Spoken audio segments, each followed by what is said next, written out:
This is Things Police See, First-Hand Accounts, with your host, Steve Gould. Hey guys, welcome to the podcast that interviews active and retired police officers about their most intense, bizarre, and sometimes humorous moments on the job. I'm your host, Steve Gould. Welcome, everybody. Thank you for all the recent 5-star reviews. I'm still pushing those. I'm going to push it until I get to 1,000, but they're rolling in. I love you for it. Thank you. If you want to support the show, do that at Patreon for all the real hardcore fans. The link's in the show notes. You can go there. And something I don't mention enough, and I get told that I don't do this enough, so I'm going to try to remember to do it, is give us a follow on Instagram. Instagram is @ThingsPoliceC, and then on Facebook, there's a Facebook group. It's getting up there. It's pretty good. It's got, I think, almost 8,000 likes. So, join me on that. The Instagram thing, I'm told I should really get more people on there. I should get a better following. So I'm just doing what they tell me. You know, they that control the world. More Instagram, please. Thank you. Things Police See podcast is sponsored by Avid Company. Avid has a brand new take on firearm holsters. The clip-lock modular holster system is one of a kind. It consists of a base that goes on your belt and a holster that can be easily clipped in or unclipped from the base. You can change out holsters easily if you want to switch to a different caliber or gun size. The holster can be carried in a variety of positions, including hip, appendix, small back, and ankle carry. Clip-lock can be inside the waistband or outside the waistband, left or right-handed. The optional lockbox allows you to unclip your holster and secure it in your car, gun safe, or any other place you'd want to mount it for quick and easy access. Go to avidcompany.com, that's A-V-I-D company.com, and check it out. Don't forget, Avid donates a portion of all profits to supporting service members, veterans, and law enforcement.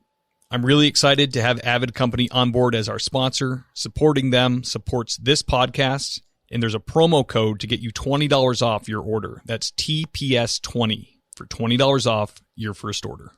Guys, today on the show, we have a veteran of law enforcement. He's on year number 35. He's so good, he retired and came back. He retired in 2017. He then joined up at another agency in the Ohio area where he's now active. We will not mention that agency, but he retired a captain. He worked outside a major metropolitan area when he retired from the PD. He held the ranks of, like I said, captain, detective sergeant. He worked for the Drug Task Force, the U.S. Marshal's Fugitve Task Force, and attempts were made on his life. So the guy's got to be good. He's a fan of the show, which is my favorite kind of guest to bring on. He's listened. He knows what to expect. He's got some stories, and he's bringing them to you guys, and that's what I love. So before I bring him on, thingspolicec.com, scroll down, click Be a Guest. Don't be scared. Come on. It's fun. So without further ado, let me bring on, we're going to go with David.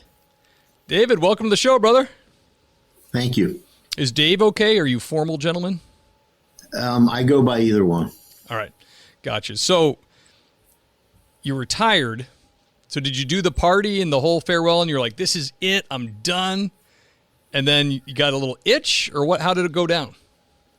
Well, I left on a Friday and started the new job on a Monday, although technically I didn't retire for like a month after I started the new job, but it was time that they had to, in limbo, I guess you would say. But, gotcha. So you're retiring a captain, and you're thinking maybe start at a new place, a little different, change of scenery, maybe without all the rank, that type of deal?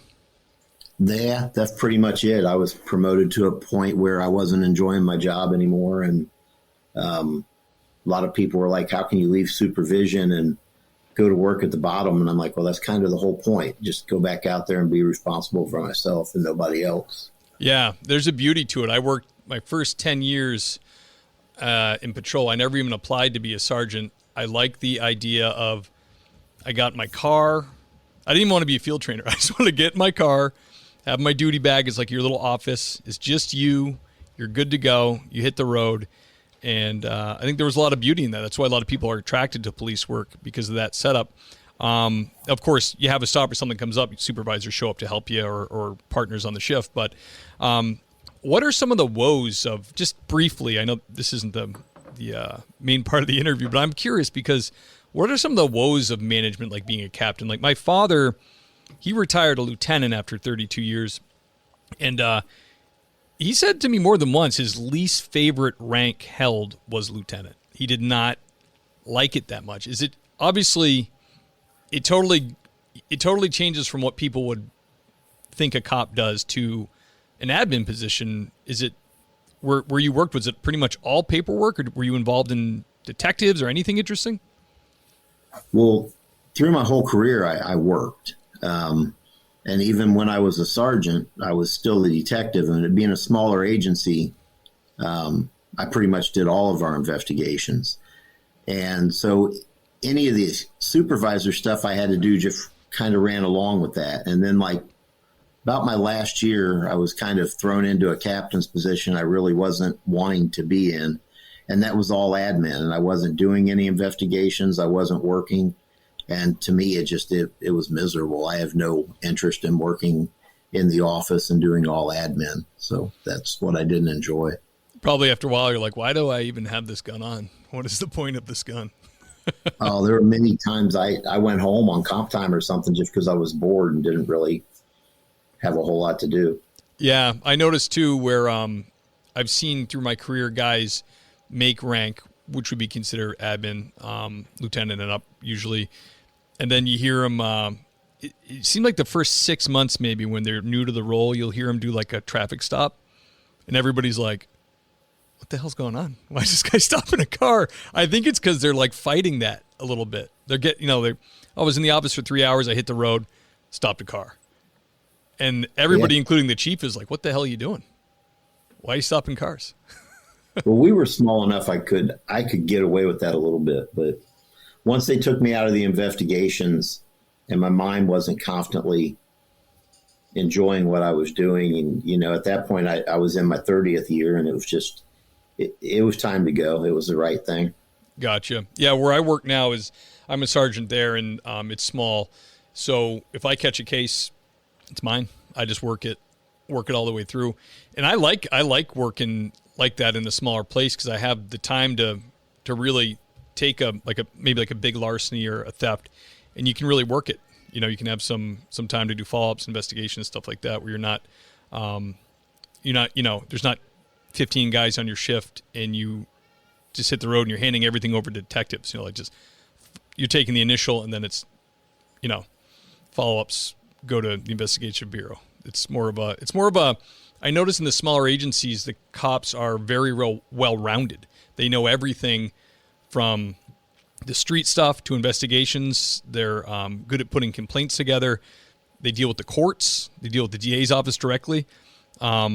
When you get with agencies, when there's more people and more layers of supervision and investigative bureaus, you might not. Your only experience with the DAs or court is like right before trial. So you kind of get a taste of everything at a smaller place.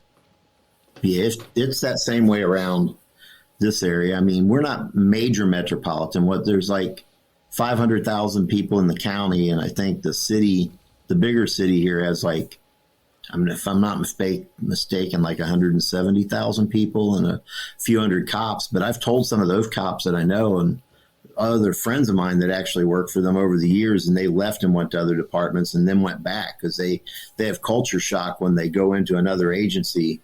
And it's like you're talking about. They're doing the whole process, and they don't deal with that at the bigger agency. They kind of just do their road thing and, like you said, kick everything else off. And I do think that guys from smaller departments, and I don't mean this the wrong way, but they're more well-rounded just in the fact that, like you're saying, they have experience doing other things. They know what complaints are. They know what dealing with the prosecutor's office is. They know what interviewing people, because they have to do it. Sure, absolutely. And then on the flip side, when I friends with some city cops, and I hear that they can pick up some smelly drunk and drop them off at booking and then take off. I'm like, whew, that would be sweet. Not to fingerprint the guy, photograph him, spend a lot of quality time with the bum. That's kind of nice.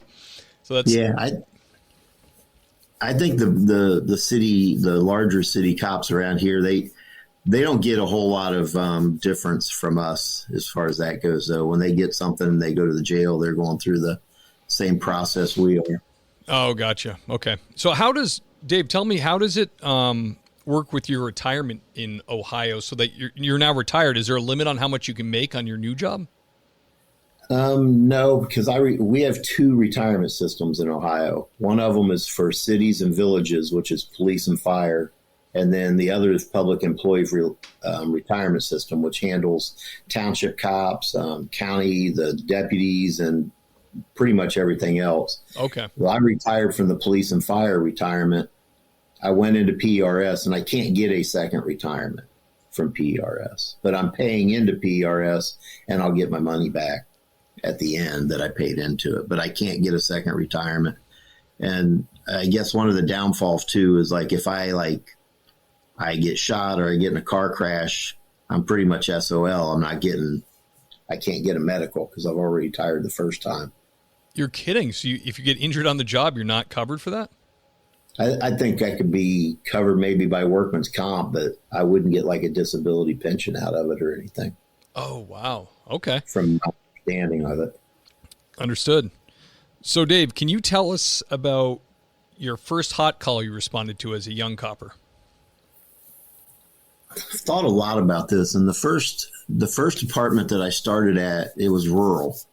And you were pretty isolated. You were out there by yourself. And I mean, I had some stuff happen. I was there for 2 years, but like nothing that I can think was my first hot call. And I think I then left and I went to another township, which was in more of an urban area and bordered the city, that was busy. And after I got off my field training, I think it might have actually been my first night when I was like by myself.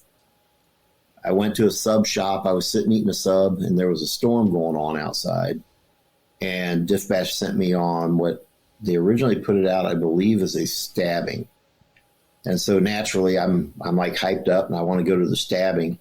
And then, well, I'm sorry, I'll back up. As I'm sitting there, there's a crash out front, and the highway patrol sees my car. So they call dispatch and want me to come out and direct traffic in the rain, which I wasn't real happy about.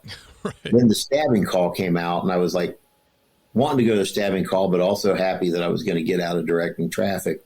Right. So en route to the stabbing, dispatch tells us that it's a shooting. And then before we get there, they tell us that it's a medical emergency. And I think maybe somebody's having a heart attack. So basically, we have no idea what's going on at all. Oh, wow.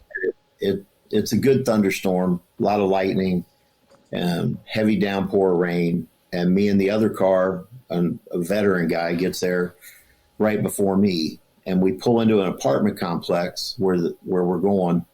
And in front of us pulls up another car, and it's flying, and it beats us into the apartments. And as we're pulling up and jumping out, the people in the car are pulling up and jumping out, and they take off running into the same building that we're going in. So we have absolutely no idea what's going on in this place. And we get into the apartment, and it's 3 levels high, and we get up to the top of the stairs, and it turns out that these people ahead of us are family. And they're heading for the apartment. And as I'm working with an older veteran guy who was kind of a character. And he wore these the old aviator dark black sunglasses that you can't see through. And we were still carrying revolvers back then, showing my age. And the family opened the door. Well, when the door opened, all hell broke loose. Like all these people inside started trying to come outside. And the family's trying to pour inside, and there's like a big fight going on in the doorway. And we look up, and there's a guy, he's got a butcher knife over his head, and he's running. The mom drops over a heart attack while he's running, and then he's charging at us, trying to come out the door to get to us. Yikes. And the guy I'm with, he draws his gun, so I draw my gun, and we're yelling at the guy. He decides not to come out, but I was like brand new to the department. And like I said, the department I was at before, we weren't terribly active. But at this agency, it was a very active agency. But I was too new to really know what I could and couldn't do. And as we're dealing with this all going on inside the apartment, another guy comes up the stairs, and turns out to be a brother of another guy. And for some reason, he starts fighting me. Oh. So we're fighting like up against this railing on the 3rd floor, where if the railing broke, we would be going to the ground. And the guys made fun of me because when I came to work there, I bought a flashlight at Kmart because the other agency I worked at, we had the stream lights, but this agency didn't supply you with the stream light. Well, when I went to Kmart, I wound up buying a baby blue mag light, and everybody was making fun of me because I had this baby blue mag light. And as I'm rolling with this guy, I'm thinking to myself, we need to drop a 99, which a 99 to us is we need help and we need it right away. But I was like afraid. I'm like, if I get on the radio and say 99, and these guys wouldn't normally say 99, maybe they'll think that I'm a chicken shit. And right. So I'm afraid to drop a 99. But I really thought we needed the 99. And I also wanted to hit this guy with my flashlight. And he's like trying to throw me off a third floor balcony. But in hindsight, I could have hit him with my flashlight. But I didn't that night because I'm brand new. And as I'm thinking all this and fighting back and forth, and I've never been in a fight like that in my life. I never really was a fighter as a kid or anything. I finally hear the other officer that I'm with. He yells 999999 on his radio. And so I switched to the county channel and I put out that we have a 99. We're still wrestling with these guys. And the cavalry finally shows up. I remember all them cops running up the stairs. I get my guy cuffed, go inside, and I'm cuffing another guy up. And I remember my nerves were like shaking. So my leg was like jumping. And this guy's like telling me to be scared. I'm like, shut the fuck up. I'm like, I'm stressed. I'd never been through anything like that. And as I get this guy cuffed, the sergeant comes through the door, and he was a little French Canadian guy, and he was a real go-getter. And once he saw that I could fight, he liked me. So in the middle of all this going on, it's like about the first time he's ever talked to me, he walks up and starts telling me I'm doing a good job and wanting to know if I've met his daughters, who both work. One of them works for our agency and one of them works for the sheriff's office. And so I'm like becoming family at that point on the floor. And so we get all these people cuffed up, and we're taking them out. And as we were taking them outside, this is like an apartment complex, got a really long driveway to get down to it. There's cop cars all over the parking lot, all the way out like the 1/10 of a mile. And then there's cops all over the street. There's the lightning going off and the thunder, and there's guys walking around with shotguns, and they've got SAP gloves on, and there's police dogs out and I just remember when I walked out of there, I'm like, this is super cool. This is what I've wanted to see. This is what I've wanted to do being a cop. Yeah. And I just done it in the first 2 years because of where I was working. That's cool, man. So something I want to hit on there, SAP gloves, no longer issued, but can you describe to everybody what a SAP glove is? They had leather in the knuckles, more or less, and on the palms, so, on the back of the palms. So like if you were to hit somebody, yeah. I actually never had a pair. I did have the slap for a little while, and then they took that away from us. Yeah, my dad used to talk about the SAP. I started in the aughts or the 2000s. So we didn't. That wasn't a thing. The way they were described to me, I was like, "How's that worse than the metal pipe I have?" But I guess the SAP was used pretty liberally, right? You could just whack a kid with it, like kind of. They were on their way out when I started, and I worked at a hospital before that, and we did use them at the hospital. And I'd hit somebody with one, and it was a thud. I mean, it was definitely more than hitting them with your hand. Is it a piece of leather covered, like lead covered in leather or something? Is that what it is? Yes. Yeah. So, but they were thin, and they had a little handle on them. They would stick in your back pocket, and they were just nice to like have on you. Kind of like almost like a compliance technique, but yeah, whacking somebody. But it was a self-defense weapon, but it's not a PR-24 or something else that guys don't carry because it's bulky or, and that was way before the ASP.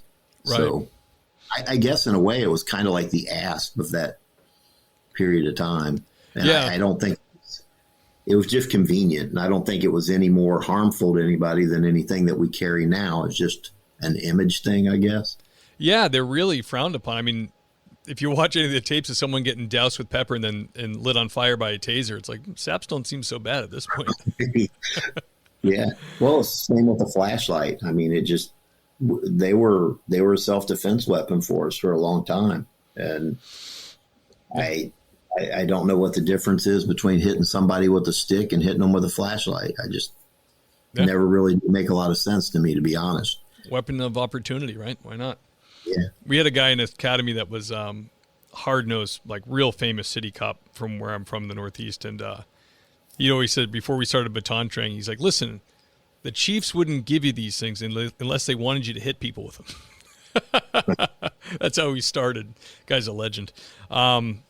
So the guy with the meat cleaver, did he just gave up eventually, or thought better of it? He dropped it, and Jim, the other guy I was with, Jim wound up fighting him while I'm still fighting the guy outside, and the family just going crazy around us.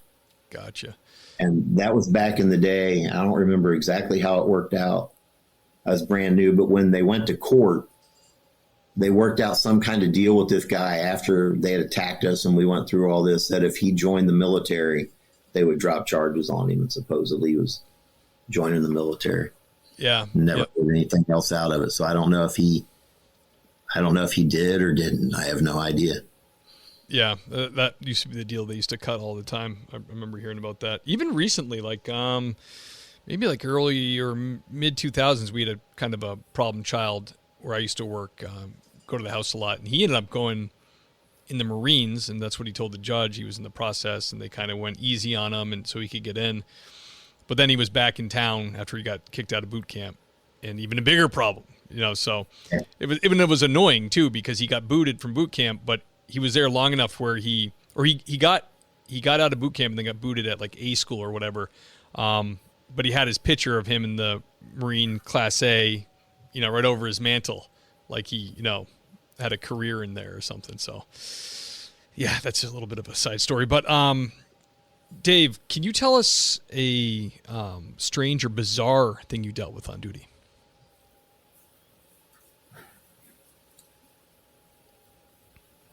We used to have these things called choir practices way back in the day, Heck which yeah. is pretty much it was on paydays usually, and everybody would meet, the midnight cruise, and they would meet somewhere and have some beers, and usually the places would have food for us. And every year we had like a major one that was the Christmas one. And I mean, sometimes there would be judges there, prosecutors there. It was a pretty big event, and they were early in the morning, and I was a midnight guy back then. So I went after work, went home, and just to clarify here so people don't think I'm telling a story about me going to work drunk, it's like, I don't know, 12 hours later or something that I'm going back to work. Right. And I didn't feel like I just wasn't feeling fully myself when I got there. And I was always active. I was always out rolling around doing something, but I just didn't feel like it that night. So I backed in behind this place. It was a pretty active bar that we had a lot of activity at, where we would wind up going in there to do PHCs and getting in fights and stuff. But we were up there quite a bit, and I went to do a drive-through, and I just got in the back of the parking lot and I backed in, and I just sat there and I was just hanging out. So this is after the choir practice, the next shift? Yeah. Okay. And so the sergeant sees me like just hanging out in the parking lot, and that's not like me. So he pulls up to me and he goes, "What's going on?" I go, "I'm just not feeling myself after last night and stuff. And I'm just chilling, trying to stay out of trouble." Probably didn't say chilling back then, because I don't think that was a phrase. Right. But I told him I'm just hanging out and just trying to stay out of anything. He's like, "All right." And so I'm there. I don't know how long I was there. I was there for a while. It was, like I said, about Christmas. And it was cold out, but I had my window down. And I started hearing noises like rustling, and a guy falls out of the sky.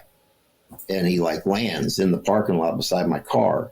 So I'm like looking out, and I'm like, where did this guy come from? Yeah. And then the guy kind of gets up, shakes himself off, and he takes off running into the woods behind my car.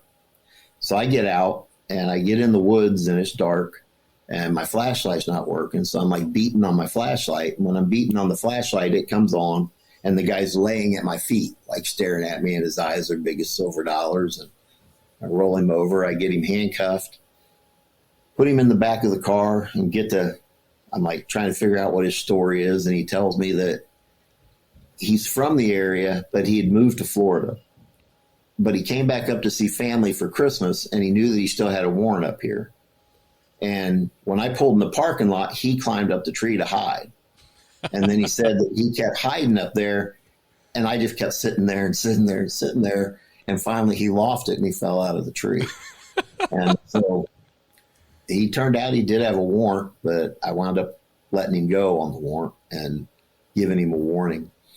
And so, yeah, dropped out of a tree in the parking lot beside me. That's bizarre. You weren't escaping it that night. So was he must have been drunk, obviously. Yeah, he was. Oh man, the things alcohol makes people do. It's so funny when that's so apparent when you become a cop, where I can remember the first time after being a cop for a year having somebody in the booking room that was sober, and it was weird. Like, booking somebody sober was almost like, this is easy. Like, fingerprinting and all that, because so many times our arrests deal with drunk people, or, the domestics or the PCs, or what'd you call them? PHCs? Like protective custody? No, that was permit holder check, I think is what that stood for. Oh. Like when we would do a walkthrough at a bar. Oh, okay. Kind of like the ABCs that we have in the state, the alcohol controllers or whatever. Yeah, but alcohol, it seems to be, it's like the major factor for a lot of people for getting arrested. It just seems like it's always there, it's always present. But that's crazy. Well, it's kind of like that weed argument. I mean, I really do not remember ever having a guy like get violent or whatever with me who was on weed, but alcohol, that's a totally different story. Yeah. The weed thing's getting tricky with driving. They need to come up with a good test at like just so you don't have to be a DRE to like arrest. Like, I've arrested people for operating under the influence of marijuana, but it's pretty much no good in the courts because I'm not an expert. But I mean, I had a kid drive into, I was on a traffic post at a barricade, and the kid drove right into my post. He's like 20, and I took him out, and his field sobriety was shaky. He was just off, bizarre, and he told me I've been smoking weed, but I also had some beer. So I was pretty new. I brought him back to the booking room. The sergeant was like, well, you gotta pick one. Is it OUI drugs or is it OUI alcohol? We can't charge them both. You gotta pick one. So I was kind of like flipping a quarter. I chose the alcohol because that's what I knew, and I knew he had some alcohol on board. And then he blew like a .03 or something real low, and I was like, I picked wrong. But he was under 21, so we could administratively take his license anyways. But that's kind of the problem with weed. Like the impairment enforcement in our state anyways, they make it real difficult to get any charges to stick. Is it like that in Ohio? Yeah, pretty much. And then like the major city here, which is Dayton, Ohio, their council, they can't legalize it because, it's illegal federally and it's illegal through the state, but they made it so there's no fines. So if we charge anybody in that city, nothing can happen to them. And then you run into the point too, where because they've made it to where there's not even a fine for it, it's, if you're trying to use it to go into some other, like if you're getting ready to search a car or whatever, you got to wonder in the back of your mind, if something goes bad, where's this going to leave me? Because they're going to be like, well, why was he even messing with it anyway? We've made it to where it's there's no fines for it. You can't prosecute. And I've even had charges dropped or not taken because my probable cause was based on marijuana. And even though it's illegal, they kind of considered it not illegal, so they wouldn't go beyond on the other activity that they should have got the charges on. If that made any sense. It's bizarre. They just need to pick something. They need to make a choice. They stop making legal or not. Yeah, it's like shadow banning it. It's like, and plus, what's the fun when you're a kid and you're sneaking around smoking pot? You got to be careful. You could get in trouble. It's illegal. You got to hide that you're high. That's part of the adventure. Now it's they're just a bunch of bums walking on the sidewalk smoking pot. Depending on where you go. Yeah, there's no man. When we lived in California, and it was bad. It was just same thing too. There's no real no enforcement really sticks. So it was just everywhere you go. My kids kept saying, because we're from the Northeast originally, and they'd be like, I've never seen a skunk in the city. Somebody hit a skunk. They kept asking, did somebody hit another skunk? Because it's just people smoking pot everywhere. Every pro is an MVP to us. As a Lowe's MVP's rewards member, you can earn bonus points when you shop select products and brands. Then redeem them for exciting rewards like tools, sports memorabilia, e-gift cards, and more. Join today to become a member and start earning. Bonus points calculated before taxes and fees after applicable discounts, if any. Subject to program terms. While supplies last. Points expire at end of calendar year. Visit Lowes.com/MVP's bonus points for details. Dave, can you tell us about your most intense or terrifying call that you went on? This one's kind of difficult because, and not like I'm not afraid of things, but, and I've actually heard other guys mention it like on your show before. When it happens, it happens. And it's like you don't have time to really be scared because everything's just going kabam. Sure. And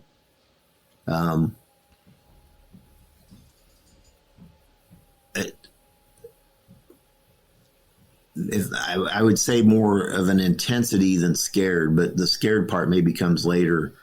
I was working, I did some stuff for a while with the U.S. Marshal's task force for a fugitive task force. And I was with another detective who I used to work for at another agency or work with at another agency. And they were doing something, I can't remember what they used to call it, but the Marshal's office would bring officers in from all these agencies and they would deputize all of them. And we would go out in a huge group, it was like twice a year or something, and try to arrest all the warrants we could arrest. And we were out doing that detail with them. We were in another city about 40 miles away. And I got a call that we had a unarmed robbery occur in the village. And they were just wanting to let me know that I was like, well, I'm going to come back and I'll go back and investigate it.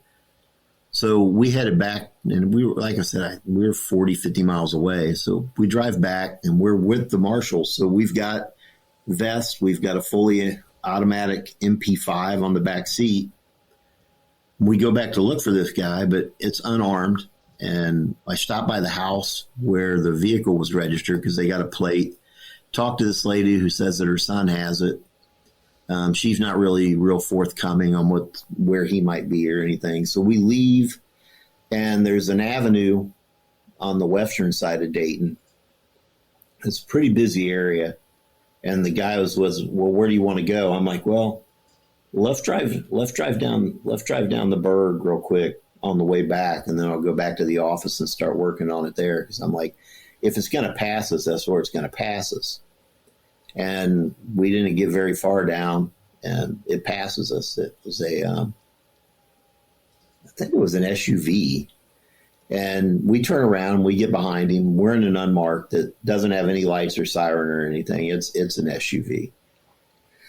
And we get to pulling up this little side street. And in hindsight, his mom had probably called and told him what we were driving because it was pretty obvious from everything that wound up happening that he knew exactly who we were. Gotcha. We pulled over to the side of the road like to get out, and we go to pull up behind him, and the door pops open, and he takes one shot at us. We kind of duck for some cover.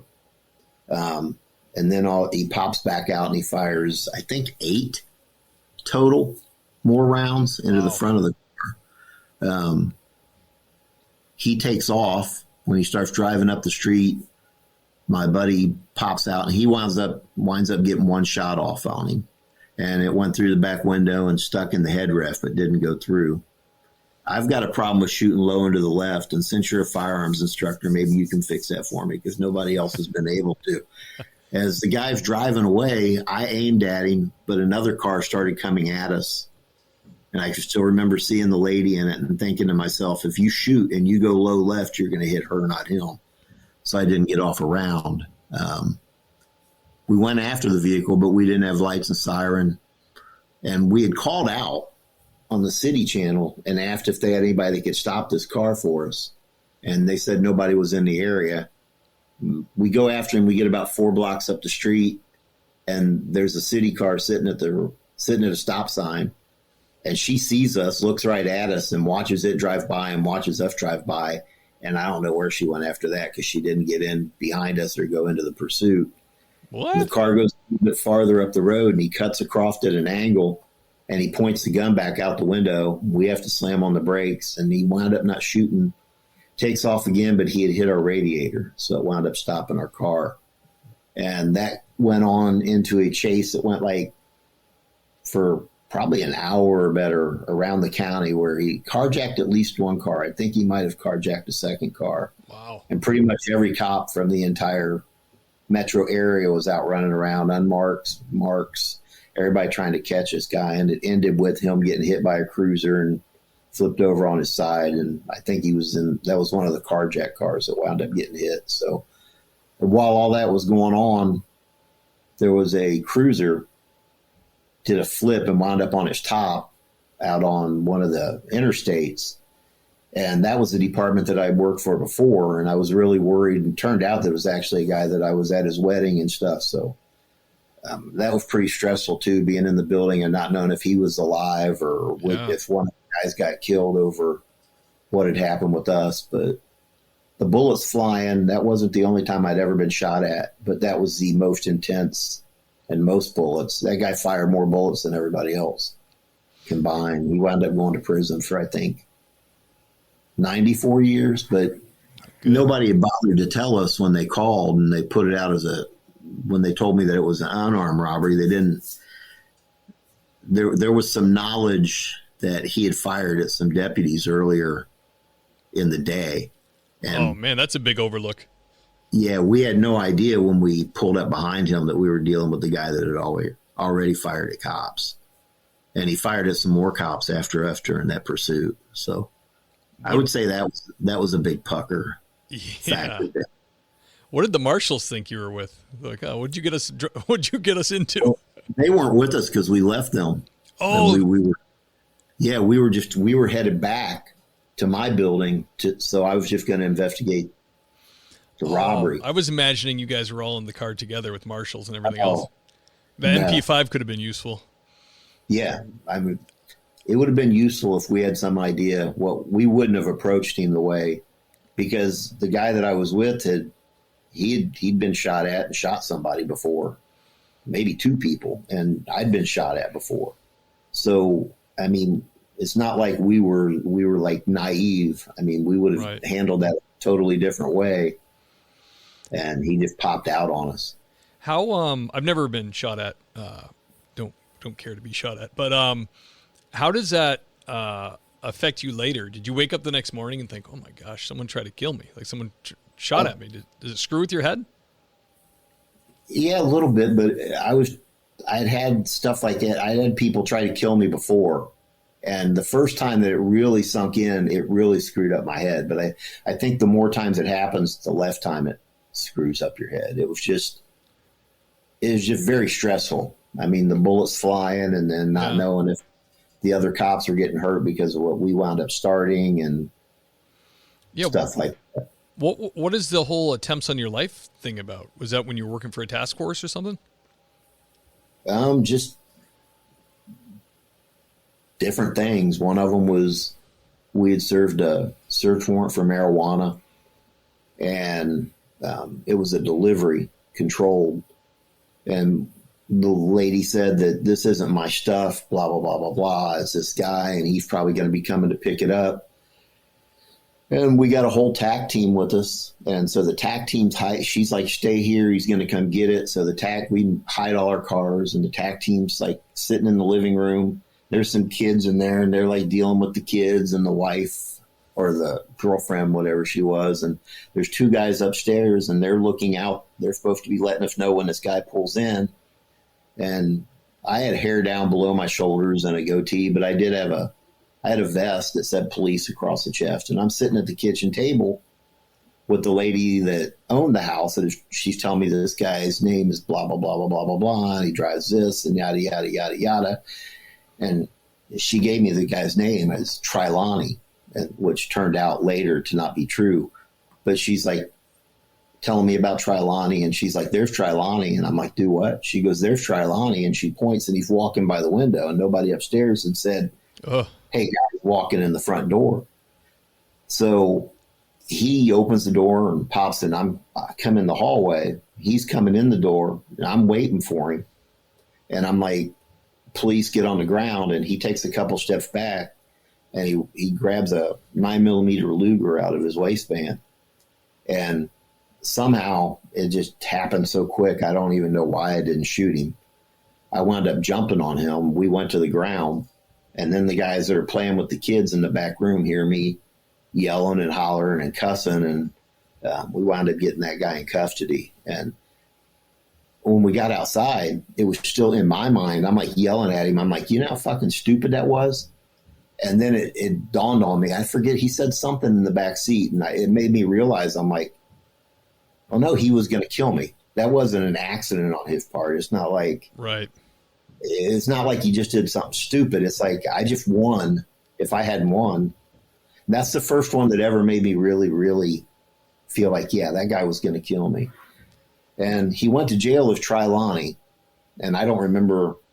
It's weird. I'm a guy that guys will sometimes call me and say, who was that guy on the corner 35 years ago? You know, the one that his pants were hanging down and blah, blah, blah. And I'll be, oh, yeah, that's so-and-so. But the people that have tried to kill me, I have a hard time remembering their name. Yeah. And I remember Trilani, but I don't remember this guy's real name. But they let him out of jail. And somehow, through fingerprints, I would imagine, they found out he was wanted for murder out of, I think it's Goldsboro, North Carolina, or somewhere like that. Wow. So yeah, he had every reason and intention. Like, he would have probably killed me if he got the chance. Yeah, absolutely. Our guys actually got him on a traffic stop and arrested him like a couple weeks later. What were those guys upstairs doing, Dave? What's going on with them? No, I don't know. I'm not real sure what they were doing. I know both of them still, and I get along with both of them. Don't dislike either one of them, but I'm not real sure what they were doing. But it wasn't letting me know that Trilani was walking in the front door. You said 9mm Luger. Were you referring just to a 9mm ammo, or did he have like a Ruger? I'm sorry. Oh, Ruger. I was picturing like a World War II German Luger. Yeah, no, it was a Ruger 9mm. Gotcha. Man, that is freaky. And there was another one? I've had near miss. I've had two people try to run me over with cars. Had another person directly fire at me, and then I've been in a couple other situations where people were shooting towards us and at us. You should have stayed in the country, my friend. How's that? Or did it happen? Some of that happened in the country, but no, I've just had weird luck. That's great. What was the one the guy was shooting? Well, I've had great luck because, I mean, I've never been killed or really hurt bad. So yeah, that is great luck. What was the one the guy was shooting at you about? We had a robbery. I forget where the robbery was at, but it was an armed robbery, and I was training somebody. This has been quite a while ago. And they got a license plate on the car. So we went over into the city, and we were sitting on the house to see if this car came by. And a house that had nothing to do with where the robbery suspect was, a guy walked out of the front, and I don't know if he had some kind of bird shot or what he had in the gun, but he leveled off a shotgun for no reason, pointed at our car, and fired. Ooh. And he wound up running back in the house, and I don't know at the time, looking back on it, if the city didn't believe us or they just didn't care because we weren't the city, but they knocked on the door and stuff, and the guy didn't answer, and they cleared. I mean, they never called SWAT out or kicked the door or anything. Wow. That's crazy. But times have changed. I'm sure it wouldn't be handled that way nowadays. Yeah, absolutely. Yep. I remember when I was younger, there was the town next door as we grew up, and there was some handgun bullet holes in a stop sign. And I was told that was one of the guys in the midnight shift in that town. Used to think it was funny to shoot a couple holes in a stop sign. I was like, where, in what world would that fly? And people knew about it? That's insane. Here's a funny joke. I'm going to shoot my service revolver out the window. Well, it would have been easier to get away with a long time ago, but not saying it was. I agree with you. That's somebody with kind of a loose cannon, but right. You've seen a lot of weird stuff go on back in the day. I had my uncle, who I didn't know very well. He was telling me stories about stuff he did when he was a deputy sheriff down in West Virginia a long time ago, and stuff used to happen. Yeah, I used to work with the guy at Backgrounds when I worked for the city of Los Angeles, and he was a cop for, I think, 40 years, retired supervising detective for them. And he said when he was being field trained in like the late 60s, it was just like, I don't even know if they called it field training, but it was more like just breaking in the new guys, the boot, Yeah. Said he was driving with the senior officer all night, and it was getting late, and the guy said, hey, you know what, kid, I'll drive, take it easy for a little bit. And he thought it was like a trick, take it easy. Like, the guy's been a hard ass all night. And so he drifted off to sleep in the passenger's seat, and he wakes up to this guy firing his gun out the window on the highway while driving. And he wakes up and he's like, what's going on? He goes, we got, this is an armed robbery with a shooting. We're in pursuit.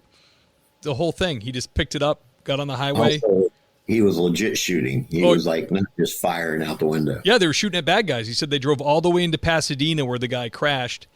And then to make it worse, the training, they end up getting the guy and all that. And then the shooting squad shows up to interview everybody, LAPD officers who investigate it.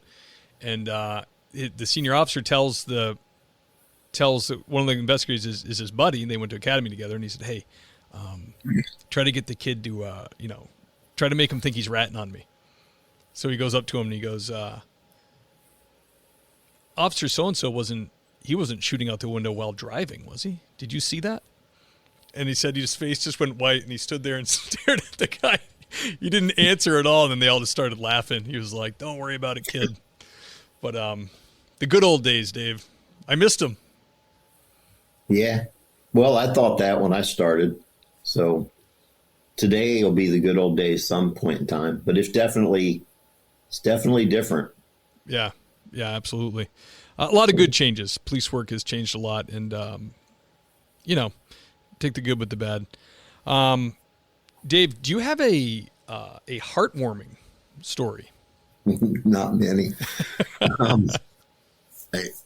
The only thing I could really think of on this one, well, there's maybe two, and I don't know if this would be what's called heartwarming or not. I got called to a house on a burglary in progress, and there was an open garage door, and the people were inside. These people were in their garage, and they said that they were trying to kick in the door to get in. And it's like, when you hear that stuff, at least in my mind, I'm always like, well, if they're trying to kick in the door and they can't get in, they're not trying to get in very hard. Right. But like dispatching is telling me about this, and I'm close, and dispatchers tell me they're kicking on the door. They say they're trying to get in. I come in the driveway, and there's like 4 or 5 different kids inside. And when I say kids, they're probably 15, 16. They're not little ones. And they're actually trying to kick in the door. They scatter on me. I don't wind up catching any of them, but when I get in the house, it's a little old lady and an old man, and they had grabbed their gun, and there was a big flood in Dayton. I think it was in like 1913 or something. Well, they had wound up telling me that this gun had been through the flood, and it looked like it had green bullets and stuff in it, and they were so happy because they really thought that I saved their life. Yeah. And that really made me feel good because I realized that I don't know what they would have done if they got in, but it was actually one of those where I got to see both sides of it. I mean, and I got to scare them away at least. And that made me feel good. Yeah. What the hell were these kids? What were they going to do? Rob these people? Probably. Who knows? Oh, man, that's brutal. Well, that is, I mean, that's how most heartwarming stories go on here. It's like, it's a story that has some violence and people are terrified, but good outcome and, made you feel good at least. You did a good deed, right? Yeah. And I investigated a burglary once where these people went up in the attic, and there was like a common attic in this apartment complex, and they were dropping down through people's little attic thing. They went in this old lady's apartment, and they stole a whole bunch of jewelry off of her, and her husband was deceased, and I think she was in her upper 80s, and her husband had bought her this ring, and they were married for 46 years, and these guys stole the ring. Ugh. And we wound up running them down, and I got the girl in the interview room, and I went at her hard about, this could be your grandma, this could be anybody's grandma, and you're stealing her ring, and telling her, her husband's dead and she don't have that anymore. And she wound up taping it on the back door of the police department. And, well, I would assume it was her. Somebody taped it on the back door of the police department. So I wound up getting her ring back. And then some of the other officers helped me, and we wound up having to.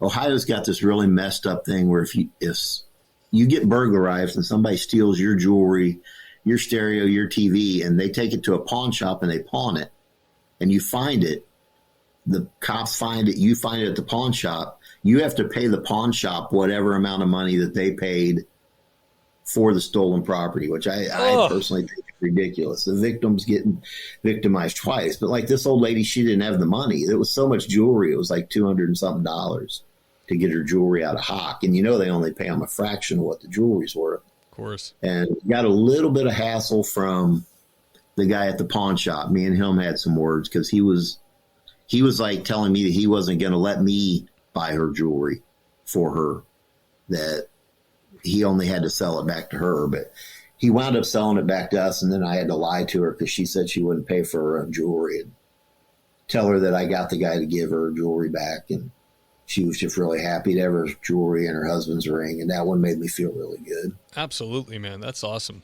That's a big win. Jeez, that's brutal. I mean, I assume in Ohio, you had, like when someone sells at a pawn shop, they get to give their ID and all that stuff. Yeah, they do. Right. Damn. Oh, it doesn't mean they won't use somebody else's ID or send somebody else in that's not connected. So on and so forth. All the tricks. Yep. Dave, real popular question. And a question, people like all the questions. Love the interviews with you guys. But there's a lot of people that are new recruits or on the fence about being cops. And one of the most valuable questions for them is advice to new police officers or would-be candidates coming on the job. I don't know if I've heard anybody else say this, but oh boy, to be really honest, I would not recommend nowadays for anybody to get into law enforcement. We still need police. And so, I mean, I respect people that are wanting to get into it these days. My best advice would be careful. Just realize that it's a job, and don't get yourself in a situation where you wind up going to jail for doing your job. And I know that's it doesn't sound very positive, but you're being honest. We're at a point where I'm not saying like an officer didn't do something wrong, but somebody makes a mistake, and not saying they shouldn't get in trouble or something, but they're going to prison and you can lose everything. Yeah. And just if you get into it and you get out there, and be careful. Just somebody wants to jump in a car and drive away, they better be wanted for something really bad before you step out there and put yourself in the position where you're going to go to prison. Yeah, there's no more benefit of the doubt. They're charging officers with murder right out the chute. And even if you're acquitted, I mean, it ruins their whole life. So, yeah, I don't really know how else to. How about this? That. How about this, Dave? Would you agree with, if you're going to be a police officer, go to an area of the country that appreciates you and deserves you? Oh, absolutely. I mean, I know guys have families and financially, it's not that easy, but some of these places I read about and I see, like a Seattle or a Chicago or something, where they're not supporting these people. They're not supporting these guys. Right. I don't get why they're still there. I mean, I don't get why they don't leave. And some of these places that are passing these like laws where they're just leaving the police to hang out to dry, I don't get why people work there. It hasn't got that bad in Ohio yet. I mean, an individual prosecutor might have a problem somewhere, but we haven't had a lot of problems with that in Ohio. I mean, I've seen like a cop get charged for something, but he was wrong, but he wasn't as wrong as what they tried to get him in trouble for. But for the most part, Ohio's been pretty good. I haven't seen all the other crazy, the crazy kind of stuff going on here like it does in other places where the cop's just automatically guilty and they're going to prison. I mean, they don't even want to get what their side of the story is. Yeah, they charge them right away, cuff them, book them, and then if they get off later, whatever. But they're trying to appease the media and whoever else. I'm sure Ohio's the same as every other state, that is probably mostly conservative, critical thinking, logical people, and then the population center is all liberal, and they're the ones pushing that stuff. Only in our city, only in the major cities here in Ohio. Right. I mean, the rest of us still pretty level-headed.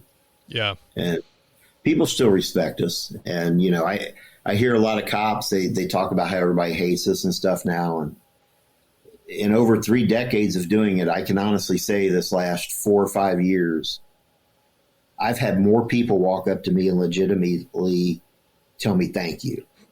And even and it's every race and it's every sex. It's not like where everybody says everybody hates us. It's just really not there.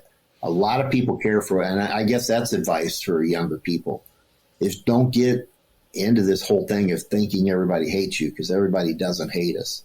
Most people respect us and they want us there. So yeah, and those people are coming out of the woodwork. Yeah, more power to you if you're young and you're getting into it and you're doing it for the right reasons. I totally respect you for doing it, because people still need the police. They need somebody when they call 911 that's going to show up. Absolutely. Not to sound dramatic, but to save your life, you need somebody there. We still need good people that'll do that. Yep. Yeah, my father said the exact same thing when I was looking at it and he was getting out. He was like, he said, look very hard at the fire department. You know what I mean? Because he saw what was coming. He was a cop from the 70s to the early 2000s. He lived through a lot of changes in public perception and all that stuff, and it just got harder and harder. Like, to him and that generation, it was like, I heard about the first sensitivity training these guys ever went to, and it was like, what is this garbage? And that was just the beginning, So, yeah, I hear you, brother. Dave, thank you so much for coming on the show, brother. Great stories. It was fun to have you. I'm glad we finally connected. All right. I appreciate it. It was fun. You have, you're active. You don't have social media, anything you want people to follow you on at this point? No. Got it. Love it. Blind interview. Best kind. All right, brother. Hey, I'm going to do the outro. Can you hang on for like 5 minutes? Yeah. Dave from Ohio. Great stories. Glad we finally got him on. Really fun. Cop of 35 years. Guys, if you're out there, you listen to the show. This was why the show was started in the first place, was to get guys out there doing the job to come on and share their stories. It's really great. Go to thingspolicec.com. Scroll down, click Be a Guest, or just steve@thingspolicec.com. You send me an email. Either way, you're going to send an email to me through either of those avenues. Love to have you. Or if you know somebody who wants to come on, we got to feed the beast. Send them my way, please. Guys, it's that time of the show when we thank the Patreon sergeants. Let me get to them. I'm talking about Andy Biggs, Adam Mihal, Brandon Hooker, the great Chris June, Gary Steiner, Greg Gadboy, Jake Pinito, John Shoemaker, Lauren Stimson, Lane Campbell, Seth Wright, William James Long, that's Deputy William James Long to you, James Rose, Tony Fahey, Ben Peters, Braden Walker, Corey Payne, Jason Lau, the great Mike Wynn. Congratulations on your retirement, sir. Nathan Gowan, Sasha McNabb, the great Scott Winkler, Tammy Walsh, Sean Clifford, Motor Cop Chronicles, George Tessier, Nick Noose, Scott Young,